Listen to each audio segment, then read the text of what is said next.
Welcome back to Off Ball Takes. This is your host, Yarby Laws, and this is my co-host. Christopher Wells. We hope that everyone had a great All-Star break. In a time span when there wasn't, any NBA action until Thursday, we surprisingly have a bunch of stuff to talk about with everyone. And another reminder, our Discord is up and running, so if you want to join that, you can. I think we've gotten about 10 members now, so, it's on the rise a little bit. But before we get started, please don't forget to like and subscribe, and follow us on Instagram and TikTok at the OBT Podcast for more content and updates.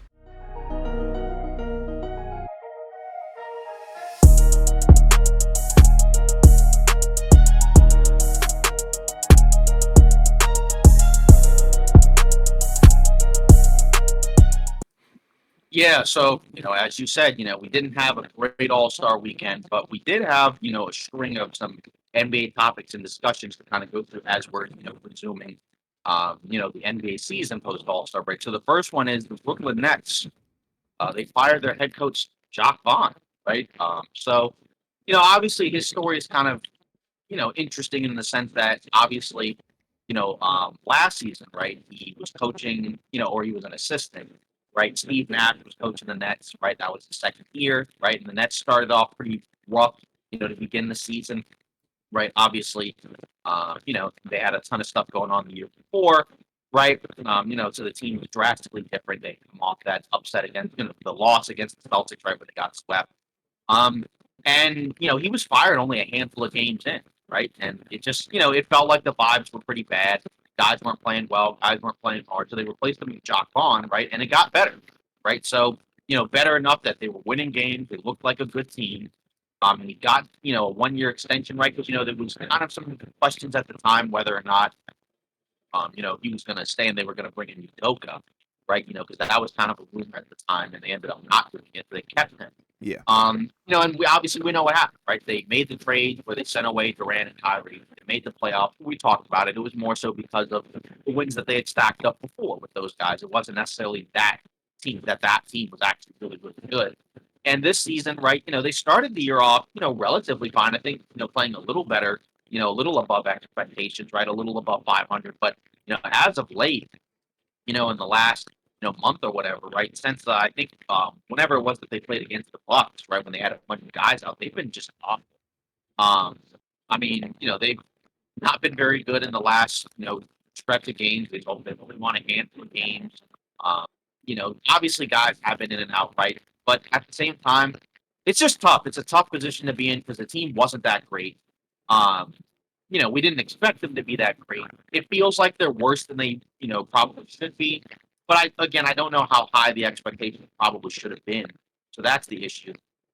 And now you're at an interesting spot where, you do have, but because you have some talented guys on the roster, right? You have Mikal Bridges, you have Ben Simmons, I guess, who hasn't honestly been that great this year, but he is a name. You got other guys like Cam Thomas, right? Who I think is a polarizing player, but he has shown that he can be a good scorer. Um, Dorian Finney-Smith, Cam Johnson, right? That contract now looks, I think a little bit worse, right? Because the production has been about the same, just now making way more money. Um, and that's the thing; they have a lot of solid players. It's just again, we've talked about it before. They don't have like that A-lister, tier one type guy. Because again, Mikal Bridges is really good, but he's probably better suited on a really good team to be, like a second, third guy, probably. Sure. Kind of like I guess in Phoenix, right? More so than what we're seeing in Brooklyn. Obviously, there have been rumors about Houston trying to trade for Mikal Bridges, and I think at the time we were wondering, like that's kind of a weird trade, but I think since then we had also heard that Houston would have been prepared to give Brooklyn the picks back, right? That they traded for that they gave up for Harden or whatever. And that would have kind of been interesting, if Houston and Brooklyn had done that. Because again, we've talked about it like Bridges is not untouchable. Very few guys in the league are untouchable. Um, it seems like we've heard reports from different sources, the idea that they're looking to kind of build around him, right? Get another guy in there, which, again, they have a lot of picks.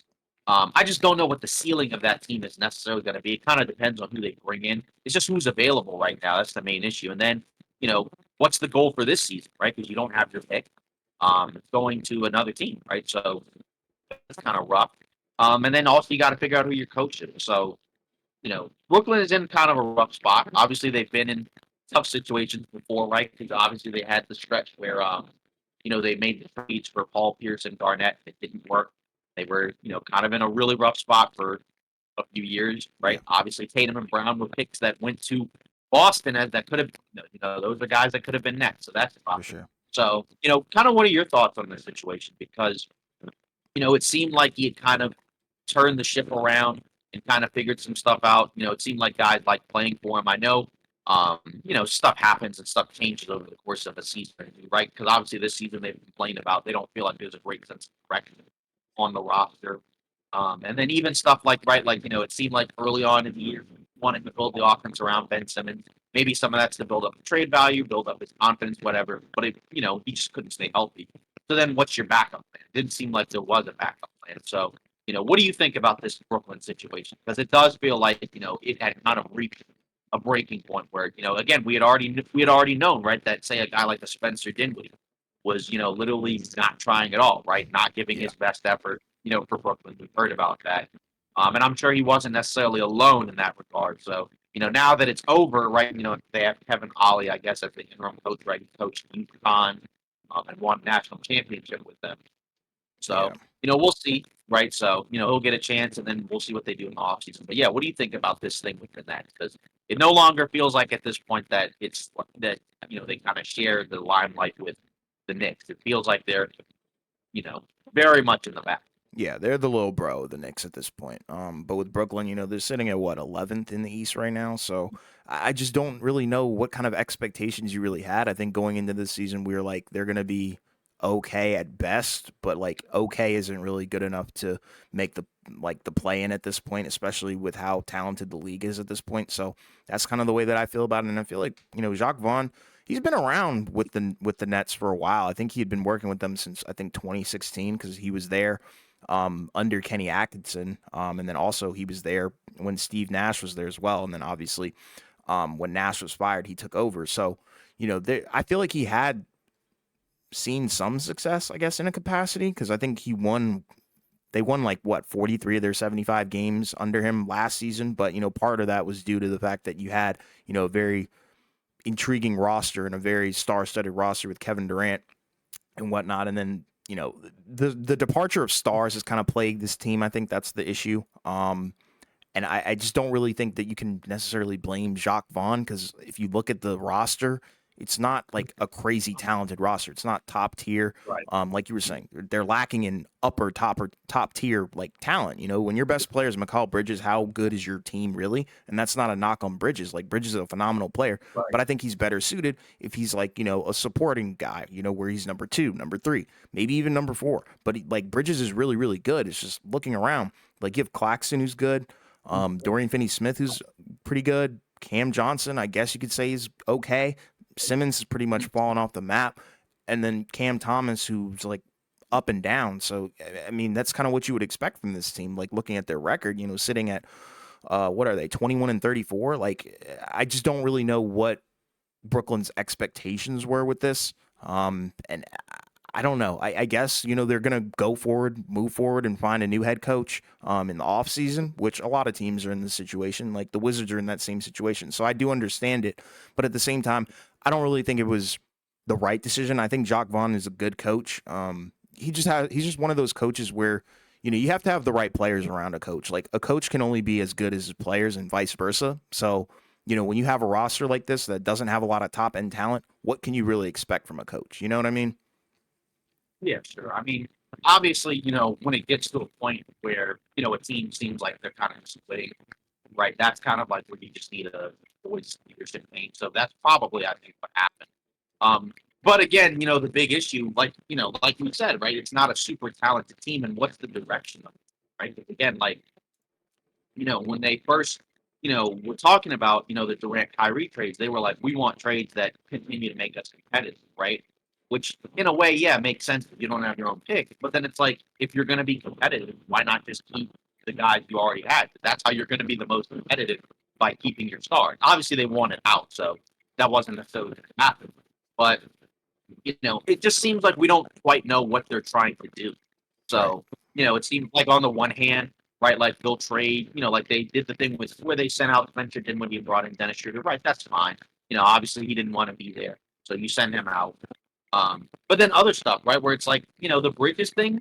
I mean, like, you got to at least think about it, right? Again, not that you necessarily want to trade him, just because, but just in general, right? Like, it doesn't seem like we really have a great idea of like who they really see as like, the main core of the group, right? And I know, even like a guy like a Cam Thomas, right? Like there are games where he starts, then there were games where he was just coming off the bench, right? And again, part of that's because he's a scoring guard, but again, it's not like you have a ton of guys at that position that are that much better, right? So, Sure.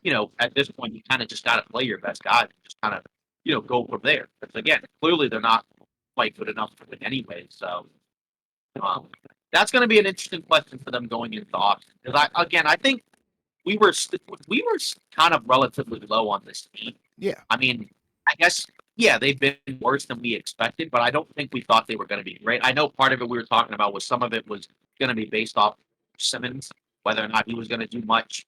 You were a little bit higher, I guess, on it than I was, but I Yeah. still thought like best case scenario, they'd probably be a play-in team. Exactly. So But I also saw that like that they fired him after the 50-point loss.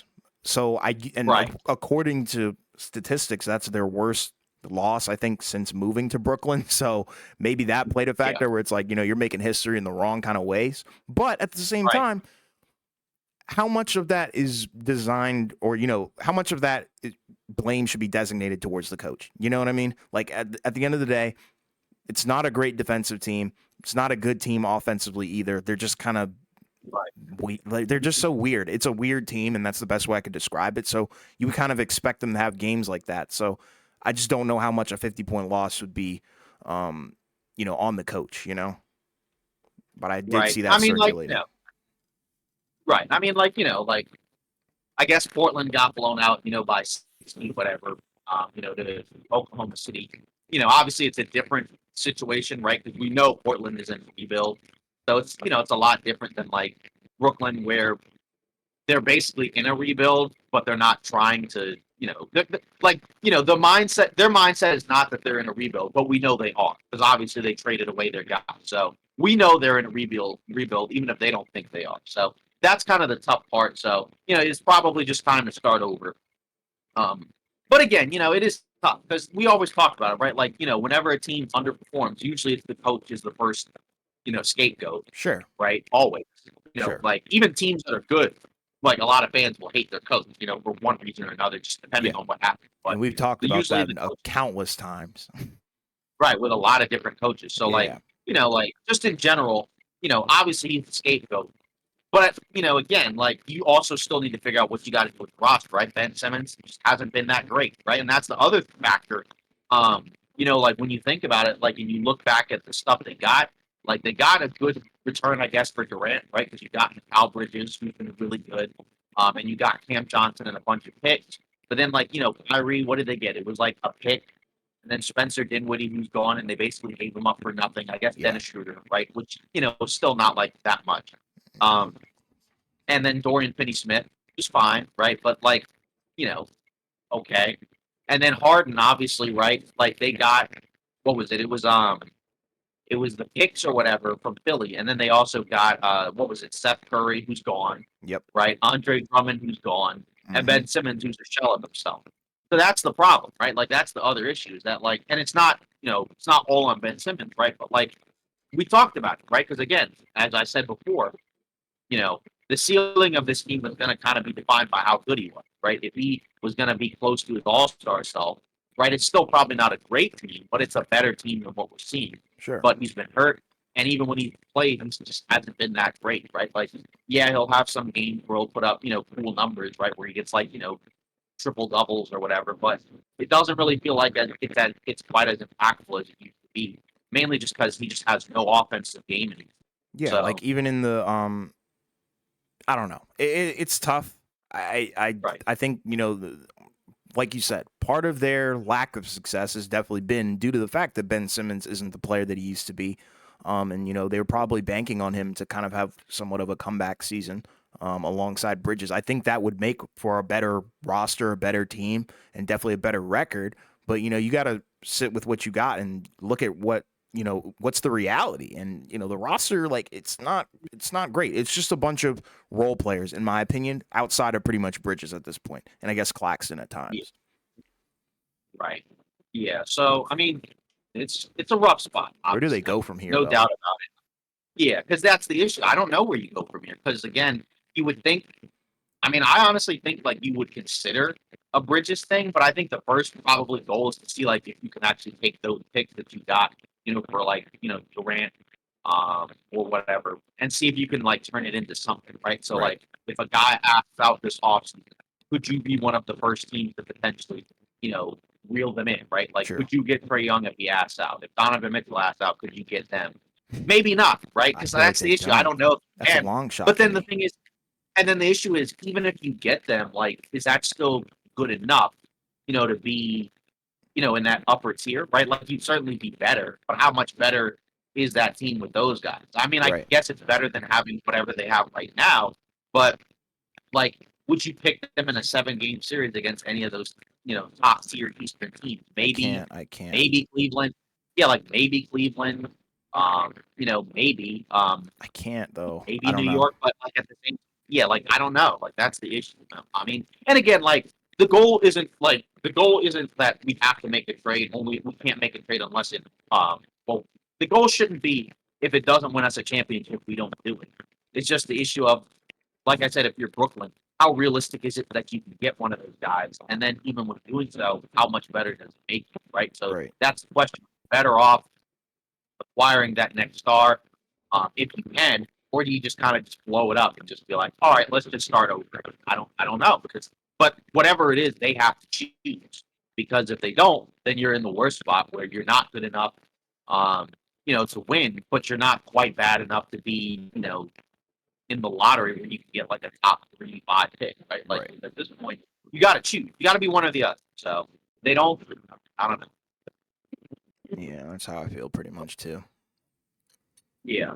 So, you know, moving on, another kind of fun topic, right? So obviously JJ Redick, right? He kind of set, the internet, I guess, ablaze, right, with his comments. Obviously, he talked about, he basically went on a pretty uh interesting rant, right, about Doc Rivers, right? He talked about, because Doc Rivers has been, going around with all these interviews, and talking about like, when the Bucks were initially asking him, to take the job, he was like, "Why are you doing this?" Right, and other stuff, like that, right? And then Redick, right, he went on First Take, right, and he, went on this big rant, kind of talking about Doc Rivers, and he's like, "It's always, everyone else. It's never you."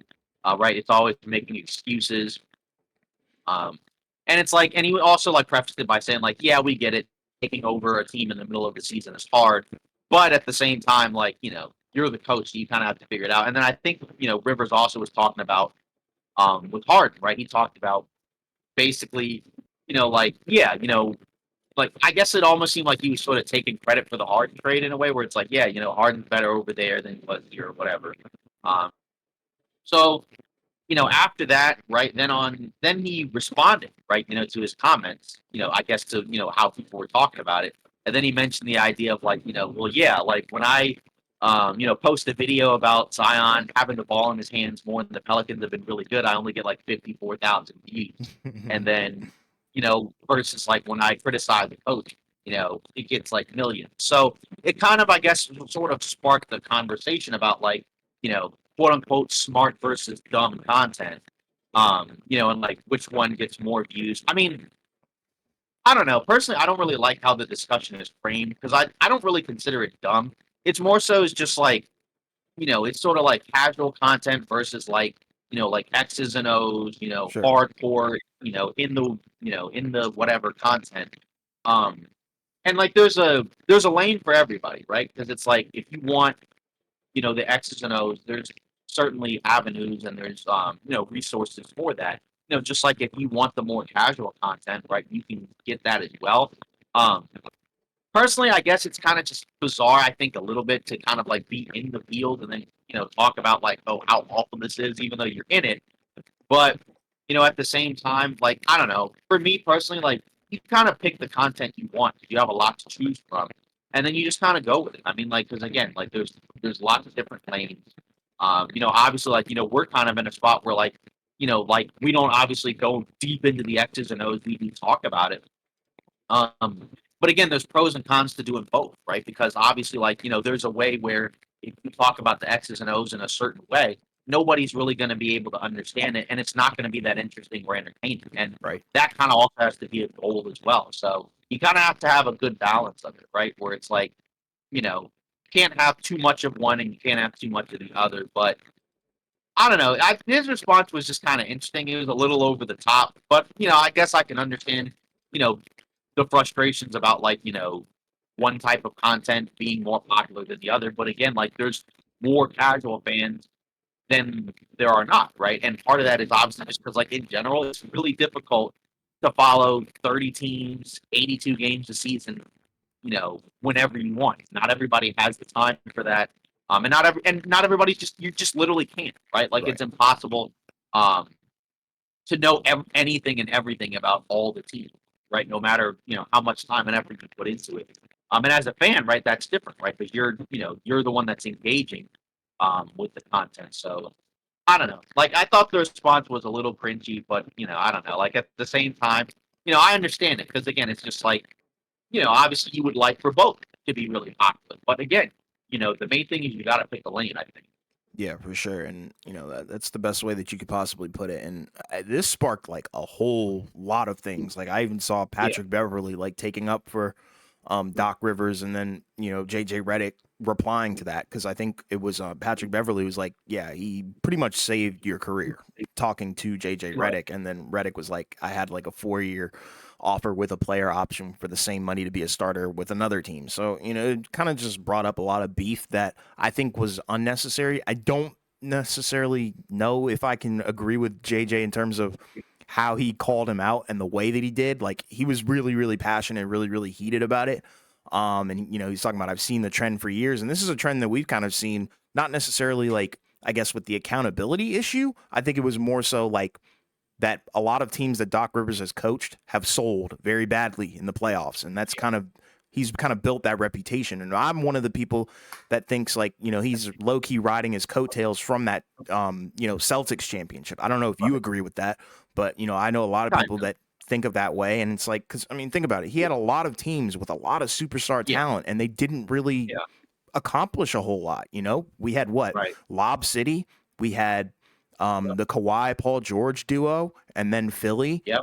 And then Yeah. now we're Harden in, and B, yeah, and now and Giannis and Lillard. exactly. And hey, the facts are the facts. The Bucks have not looked good under Doc Rivers, and that's a fact. And granted, it's a small sample size. It was what, 10 or 11 games. So we Right. do have to give it time, but right now it is a fact that the Bucks are not good under Doc Rivers. They are 3-7. Like, Yeah. it's a simple And thing as that. Right. And I will say, like, it is a small sample size. And like in some of those games, like guys have been in and out, right? Like there have been Sure. games where like Lillard was out, or like Lopez was out, or even Middleton, or a combination of the three. And that makes it tough as well, right? Like when you're transitioning to a new coaching, whatever, and then guys are in and out of the lineup, that's tough, right? Especially like at this point in the season where like you'd like to be healthy, and you would like to ramp things up and kind of figure some stuff out. There's still time, but again, we also talked about it. Like the Bucks also just have a flaw in regards to the issue has been the defense. Now the defense has been better, and I think part of that is I think because they like Doc Rivers more, they're going to play just naturally with more effort, and that's a Yeah. big part of being better defensively, right? But Like hasn't their offense taken can a you leap show back, pressure though? up? Um, I guess some of that also is like Dame has also just not played that great as of late. Sure. He's been in a slump. He hasn't shot that well this year. So like some of that I think can be fixed if he plays better because obviously he's going to have the ball in his hands a lot more once we get into the playoffs and the game slows down a little bit. So I think you're just kind of like you. I think that's kind of more so what you're banking on. If you're banking on because Doc Rivers is a more experienced coach and the guys like him more, you're going to probably get better execution. You're probably going to get better attention to detail and effort. It's just a matter of will that be enough to overcome what they have to do in order to win the title, right? Because obviously, in the East, the East is kind of in a weird spot right now where you know we do, it seems like the Celtics are the best team in the Eastern Conference. And the thing is that there's also a lot of other teams in the East that are good, but so far they're not whole, right? Like there's a lot of teams that have guys that are out, right? Say like with Philly, Embiid is out, right? We thought that Philly could be one of those teams that could challenge, the Eastern Conference title or whatever. But we won't know anything until Embiid comes back. If he doesn't come back, they have no shot. And even if he does come back, when does he come back and what does he look like? Right, the Knicks were rolling at one point. Then they got banged up. They had a stretch where like every starter basically was out, and we still don't know about Randall, right? Because his shoulder, I think it's been 2 3 weeks basically, and we still don't have an idea of when he'll be back. He's almost kind of hinting that he may have surgery on it. Obviously, if he has surgery, then his season is done. That probably takes the Knicks out of the conversation. However you feel about them, um, and then Cleveland, I don't think is going to be quite good enough to come out of the East. So then, Indiana probably not quite ready yet. So that kind of leaves, Milwaukee, as the other team. And then obviously the Heat, they've been banged up as well. So, and like, you expect them to probably turn it on during the playoffs, but it's still going to be a tall task for them anyways if they're going to be a lower seed. So, Yeah. that's the thing with the Bucks where they still have time to figure it out. It's just a matter of is it enough time, to go into the playoffs, right? Because like maybe they figure it out, but then it's too late and you're already down, like 3-1, to some team. I don't think they're going to be like I know some people are saying like they're going to be first round exits. I don't think that's going to be the case. Um, but obviously, no one said it was going to be easy. So, that's going to be the question for them, right? They are the 3 seed right now. They're 4 losses behind the Cavs. So obviously, now we're 30 whatever, less than 30 games left in the season. So there's not a whole lot of there's not a whole lot of time to make up for 4 losses. So that's the issue is that um, it's going to be tougher. But at the same time, like let's say they win in the first round. If the 2 seed is Cleveland, are you scared of Cleveland in the second round if you're Milwaukee? Probably not. Yeah. It's just obviously the issue is then after that, then you play Boston and you're on the road, right? Like you don't have home court like they had home court last year. Obviously they lost because they had the injuries and also they got outplayed, but still, this time you don't have home court. You have a new coach, and we don't know if this team is as good as the previous team. It might be, but we're gonna have to see it because it is a different team than it was in the past. So that's kind of the interesting thing about what we're gonna see from the Bucks. Because again, like if it doesn't matter and the Bucks end up winning in the end, and Doc Rivers gets to take a victory lap, and there's not really anything you can say. But obviously, For sure. if they come up short, right, he's gonna probably take some of the blame, because he's the coach, and that's just what happens. Obviously, the players, if they can't get it done, depending on what happens, let's say if guys just don't play well, right, they're gonna take some blames as well. And again, it's a short window because outside of Giannis, it is a relatively older squad. So in terms of the guys that you have right now, how many more years are you going to have them, right? Like Lillard should still be good, and obviously Giannis is in his prime, so he's fine. But all the other guys, right? Like say, Lopez or Middleton, right? Those guys are, especially Lopez, right? He's getting up there now, so we don't know what to expect. But again, regardless, like I mean, I guess you still kind of do the trade because I think part of it was they were just kind of scared and worried about whether or not Giannis would leave. Um, They wanted to give him obviously some with the solid help on terms of the offensive end. That was the clear right, decision so that they were like trying to make. yeah, it's all justified. It's just a matter of is it still going to work out? Because like regardless of the coach, you still have to address the issue of how are you going to be able to guard some of the other teams' opposing guards in the postseason. Now you have Patrick Beverly, so that will help. But will that be enough? It may be for some, but not for others. And either way, every team has some flaws, right? It's just a matter of are those flaws too big to overcome? And for the Bucks, it probably won't against certain teams, but it could against Boston. We'll have to see because obviously in the regular season, the matchups don't really matter a whole lot, right? Because sometimes guys are in and out of the lineup. Regular season is different, right? Like in the first matchup, the Celtics, destroyed Milwaukee early on in the game, and the Bucks made a game of it. And then in the second game, right, the Bucks came right back and then blew them off before the game was over at halftime. Right. So that's where I think it's going to be, where it's going to be fun. And then, just going back to the other discussion of the casual versus, X's and O's content. Again, it's just like a matter of everybody's got something that they like, right? So like, I think having both is really cool. And I think you can enjoy basketball and the discussions either way.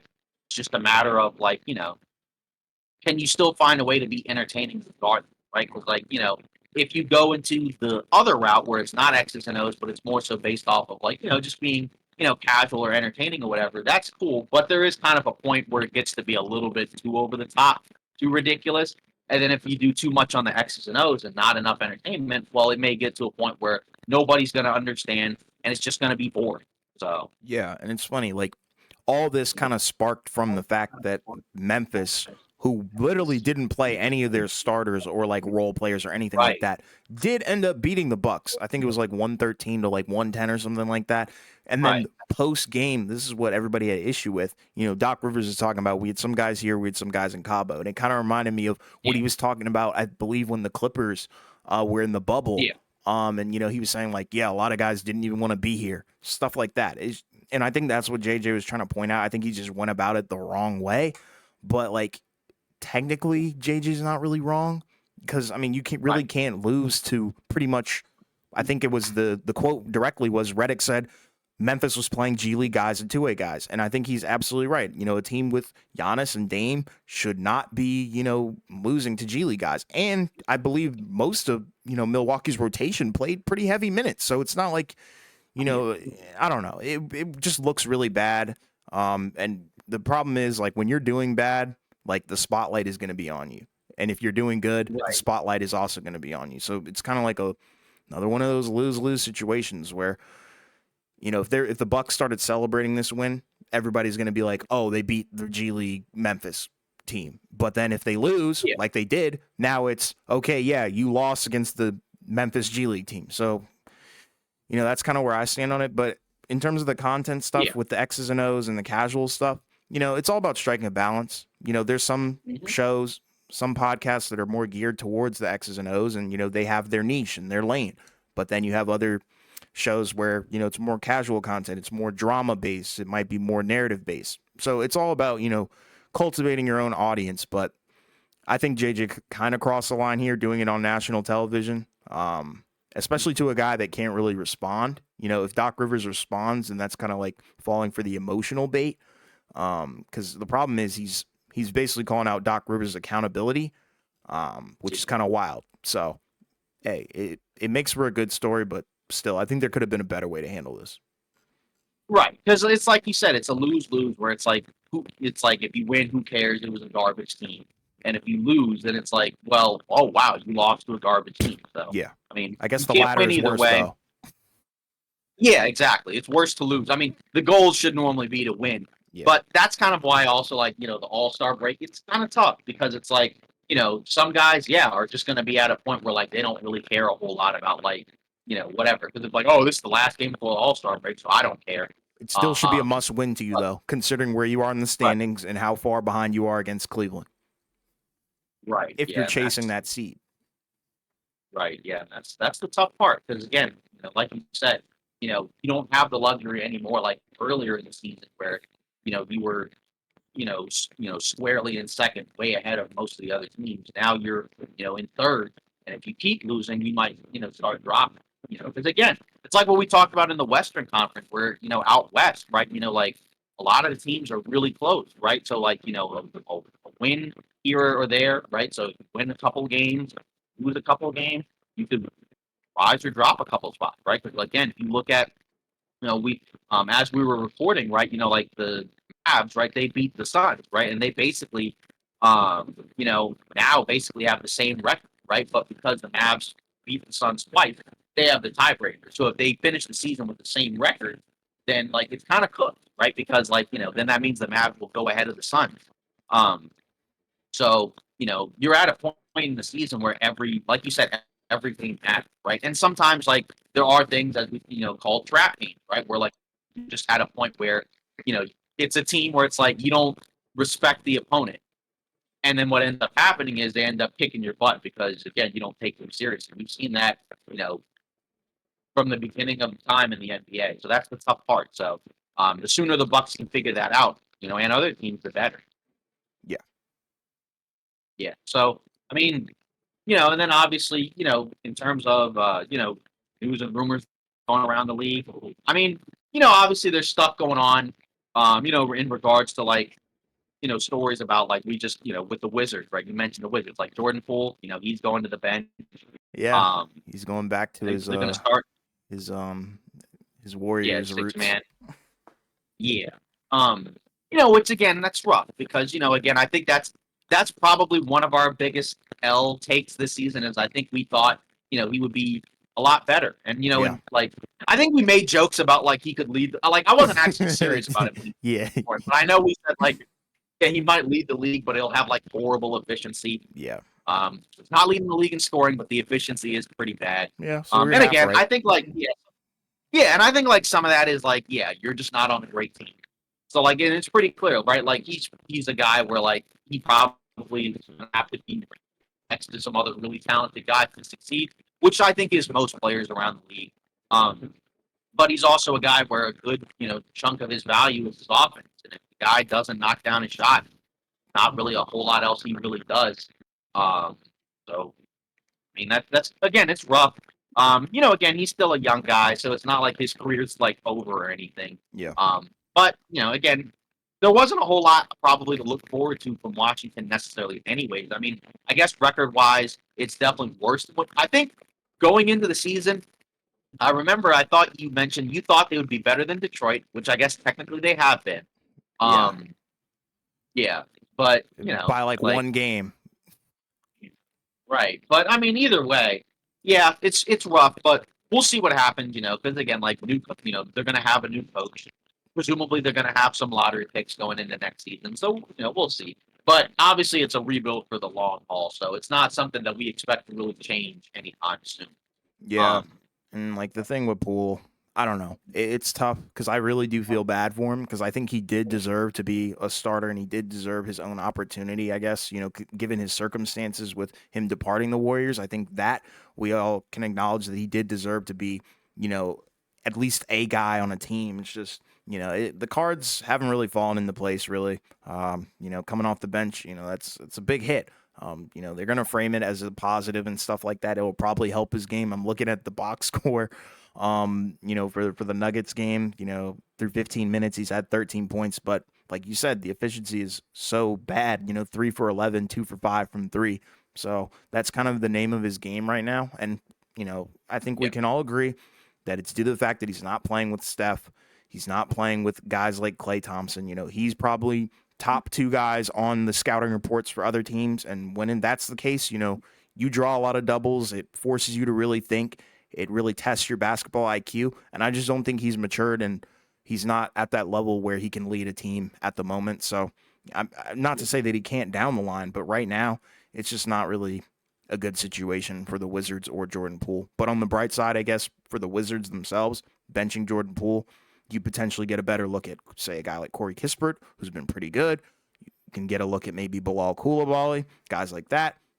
Check out if they've made some improvements throughout the season. So I guess that would be the only positive coming from it. right. And then other stuff. So we hadn't talked about it, but there have been some other guys, as of late that had gotten bought out. So one of them was Delon Wright, right? He was bought out by the Wizards because the Wizards he's joining the Heat. Um, Obviously, he's, I guess, kind of a defensive-minded guard. Yeah, I don't think he shot the ball that great this season, but in the no, past, he's been like a decent three-point shooter. And he's also been hurt for a good chunk of the season with the Wizards, right? Because he was one of their like exception signings, I think. What was it last season? So he was kind of supposed to be a big part of the rotation yeah, last year. Um, so if he's healthy, he'll probably help, right? Because that's a guy, that when he's playing, he can defend, and ideally knock down an open shot. It's just a matter of how healthy he is. And again, like the other guards around him, right? Because again, the Heat have some other guards, right? Like you got here, you got Hero, and others like that, right? So I mean, like it's fine, right? Because I mean, again, like it's a buyout, it's a guy on a minimum contract. Obviously, like Lowry's gone, so I guess like now that's another guy that you can have as a backup guard, with Josh Richardson or whatever. Um, but I don't know. I just It's to me, I would need to see how healthy he is, but it's better than nothing. Yeah, for sure. And like, watching DeLon Wright, his productivity has gone down and so have his minutes, when he was with Washington this season. And that's probably Right? due to the He got fact a that lot. exactly. And He used to get a lot. yeah. And they're not a really they're not a competitive team. So that's kind of what you would expect, when you're not a competitive team and you do have vets, they're not going to play as much. He's only playing 13 minutes. His 3-point shooting had gone up, he's around 37%.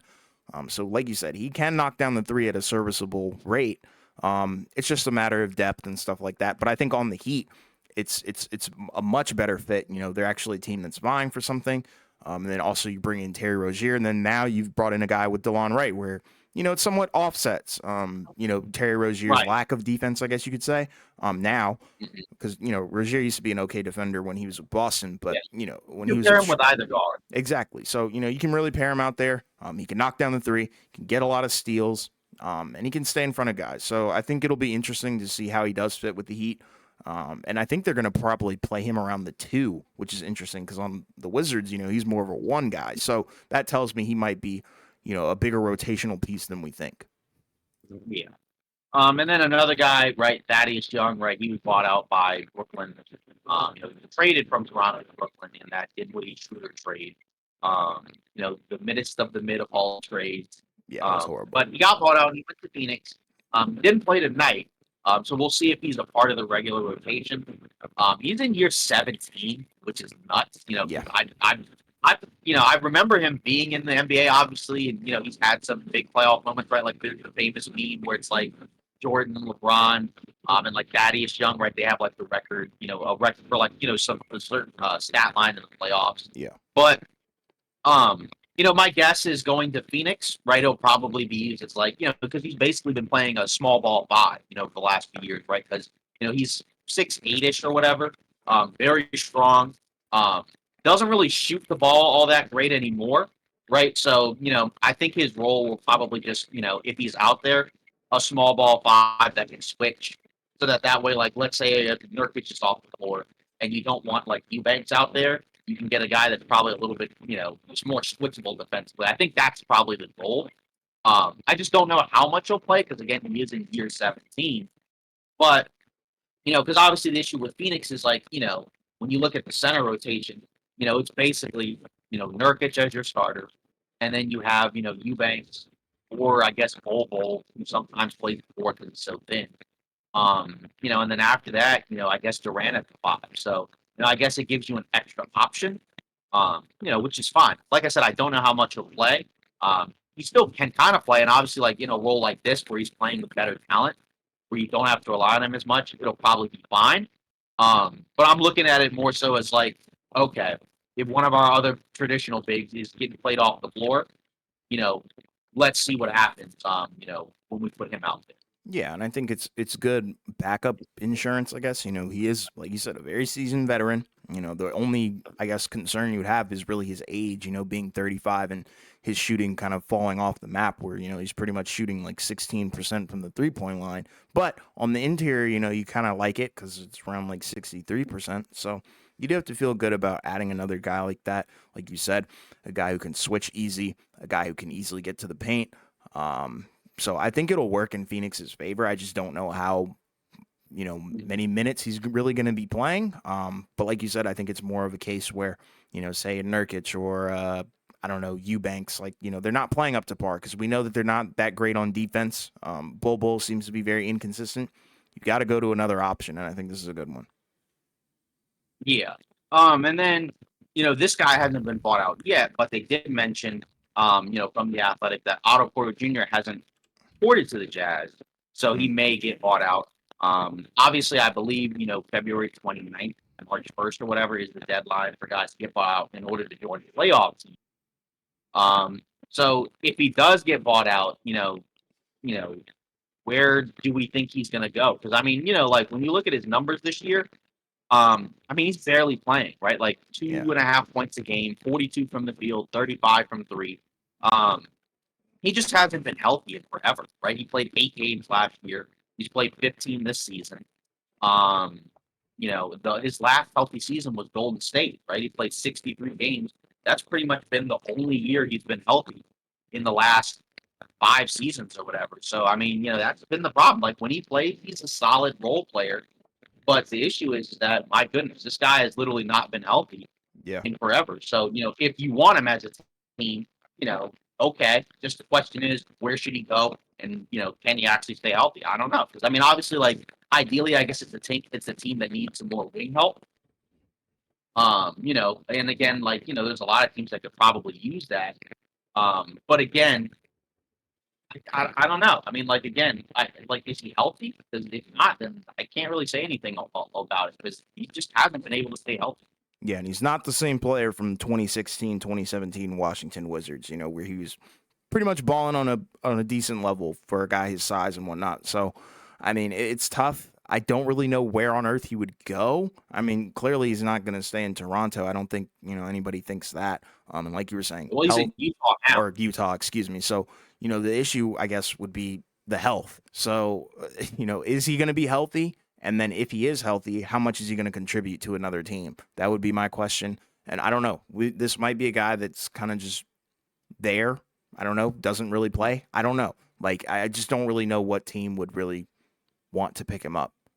And that could be a Right. little I bit of mean, my like guess. Wizards bias where, I don't really Right. feel too good about the contract we gave him years and years and years ago. But regardless, I mean, I just don't really know where you go from there.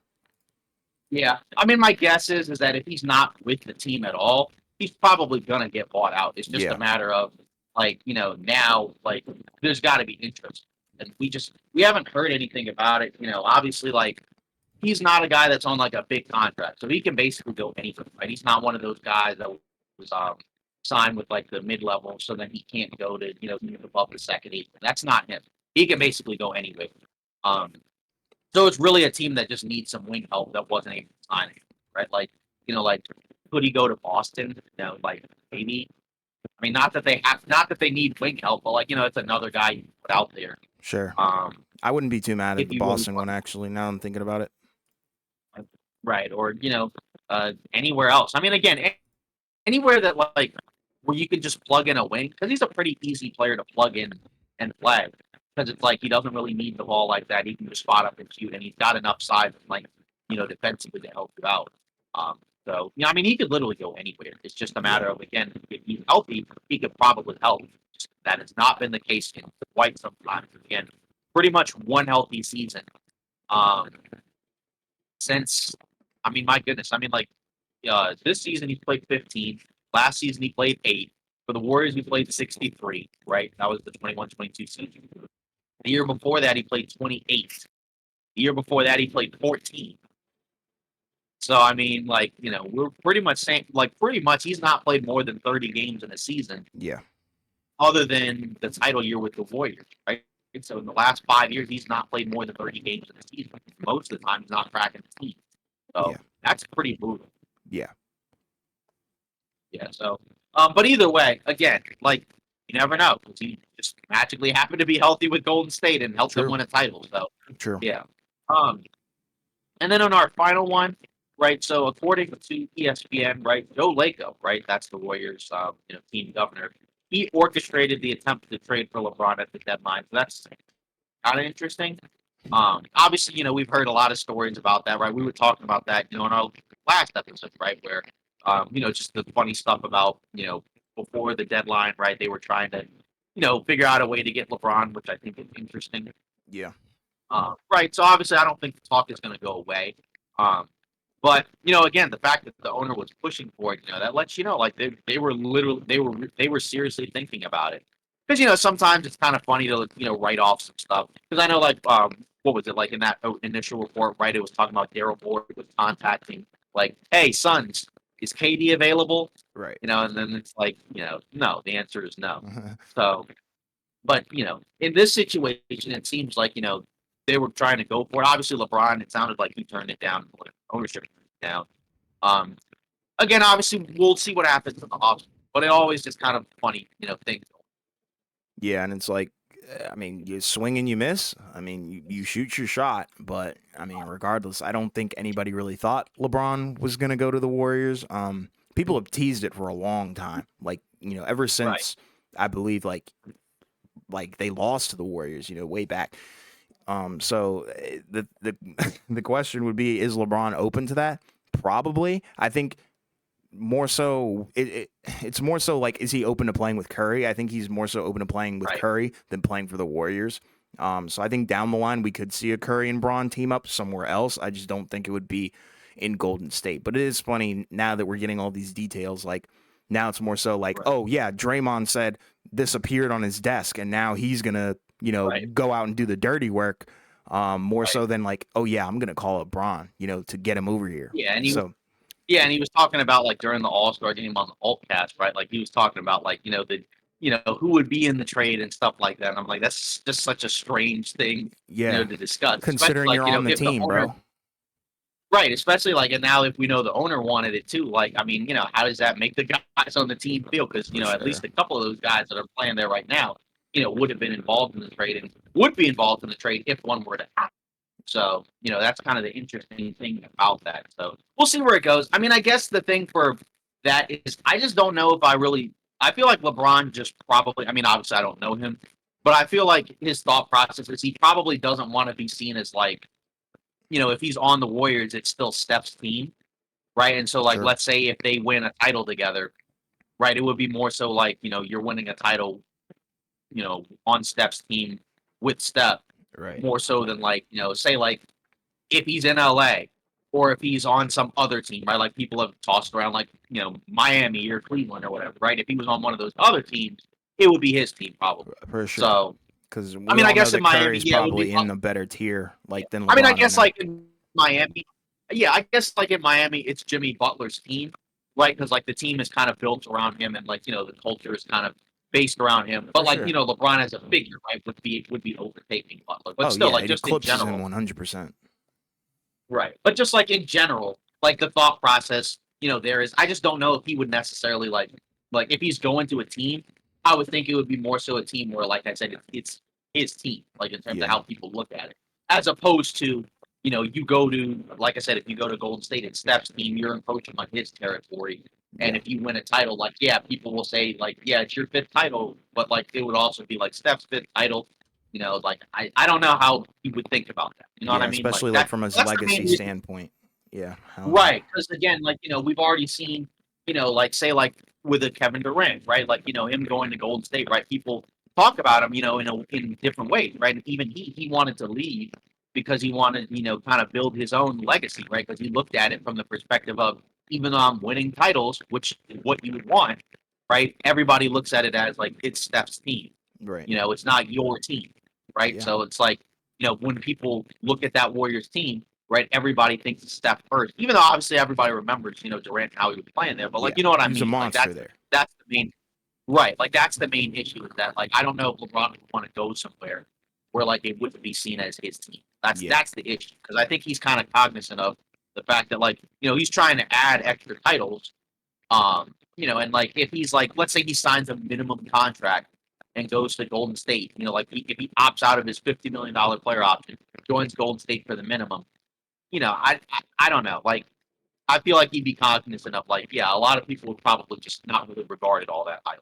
Yeah, it is intriguing though that he has kind of opened up the conspiracy gates, or not conspiracy gates, but the Right. speculation gates where a lot of people don't know where he's going to go, considering his contract, because I think he even said like, I don't know what I'm going to do. So I mean, I guess we can let the speculation begin, and I think it all is contingent on the Lakers' success or lack thereof, Right. Yeah. this season. So I'm very curious to see Right. what And ends up that's happening this offseason. right, because that's really, because to be honest, that's really what it's based off of, right? Because if the Lakers just get embarrassed in the first round or they don't make the playoffs or whatever, right? Not that he is going to leave, but it just would, you would probably hear more stuff about like a lot of angst going on in LA Yeah. versus like if they make another deep run, right? Then it would probably be relatively quiet. I mean, Yeah. obviously, like we've already heard stuff about them like exploring the possibilities of trading for, a third guy. But like just in general, right, those talks, about what are they going to do in the offseason are going to be even louder, if they end up, falling flat on their face. So, Yeah. and that's going to be kind of an interesting dichotomy because, like, again, with Golden State, right, they're in a spot where, obviously their expectations, kind of like LA, were pretty high going into the season.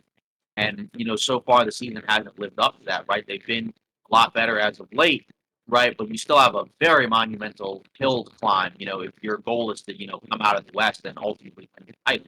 So, that I think, the success of those two teams is going to play a factor, right? Because, obviously, they're pretty close, in the standings right now. So, and again, we talked about it, last week, right? Where there's a world where they're both the 9 and 10, where they're the 9 and 10 seed, and then the loser is gone. They're eliminated from the playoffs, right? Sure. Like there's a world where that happens. So, I mean, we'll see if it happens, or we'll see if they'll be able to climb up.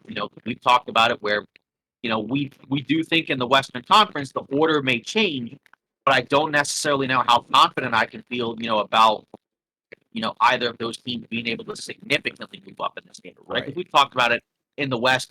The top four seeds, I think, are pretty much locked in, right? We're like, the Wolves, the Thunder, the Clippers, and the Nuggets are going to be some combination of 1 through 4, right? Some order of 1 through 4. Yes. After that, right, it's 5 to 10 where it gets interesting, right? Because, like, obviously, you know, 5, 6, 7, and 8 are basically all like a game or so within one another.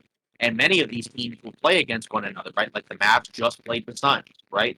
Obviously, um, the Pelicans, right? They've been playing other guys, but other teams as well, right? So like there's gonna be a chance for these teams to kind of, figure out where they're gonna go. And then the teams, right, say like below LA and Golden State, right? Like you have the Jazz, they're probably gonna not that they're gonna tank, but I don't know if they're gonna be able to, catch up because they're already like what, 4 losses Yeah. behind Golden State and LA. And then even like Houston, right? Like they had a lot of injuries, right? Now, because Van Vliet was out and other guys were out at different points, but, Hmm. there may just not be a whole lot of time left, for them.